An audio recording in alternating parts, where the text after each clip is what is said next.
हाँ, तो प्रिय छात्र एवं छात्राओं, आपका आत्माराम साठ्यांश में स्वागत है।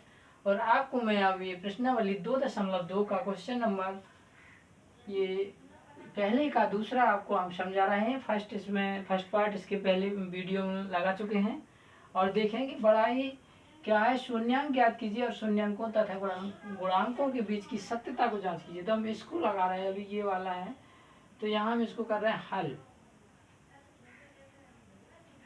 तो 4s² माइनस 4s प्लस 1, तो इसमें हम लेते हैं AC का गुणनफल। एक बार अंतर B के बराबर होता है, कई बार बता चुके हैं। तो 4 एकम 4, तो 4 के ऐसे खंड करना कि यहाँ पे हमारे कितना आना चाहिए,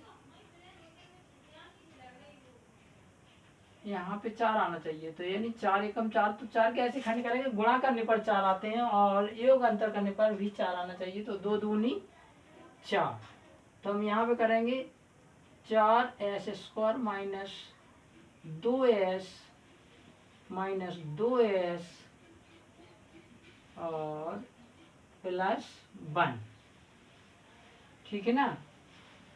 जोड़ने पर 2 2 4 हो रहे हैं, है ना। और इसका इसमें गुणा करेंगे तो 4 एकम 4। अब हम इसमें इसका कॉमन लेते हैं, तो यहाँ पे कितना आएगा कॉमन, 2s आया, तो अंदर कितना बचा 2s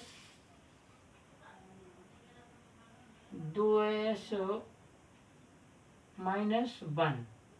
यहाँ पे भी -1 लिया जाएगा, तो ये भी हो जाएगा 2s प्लस माइनस का -1, ठीक है। अब हम यहाँ पे इतने और इतने में फिर लेते हैं, कितना आ जाएगा 2s माइनस 1, ये माइनस आ गया, अंदर भी बचा 2s माइनस 1।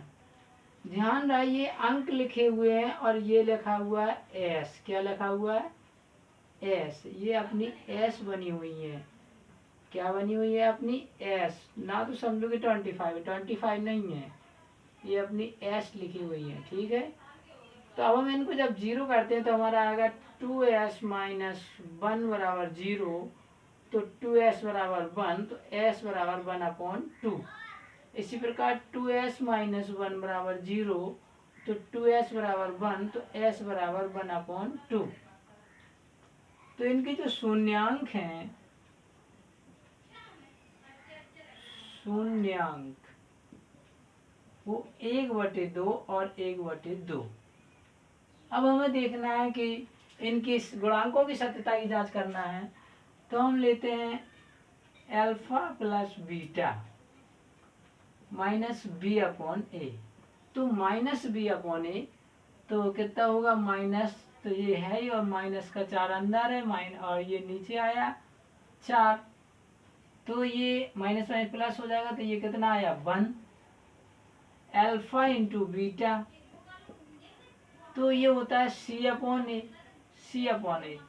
तो c/a तो कितना आएगा, ये 1/4, ठीक है ना। अब हम मानते हैं कि हमारा अल्फा का मान इतना है और बीटा का मान इतना है, यानी अल्फा हमारा 1/2 है और बीटा भी हमारा 1/2 है। जब हम इनको अल्फा बीटा में रखते हैं, अल्फा प्लस बीटा, तो अल्फा हमारा कितना है 1/2, बीटा हमारा कितना है 1/2। जब हम दोनों को हल करेंगे तो 2/2, तो कितना आया 1। तो पहली जांच हुई हमारी।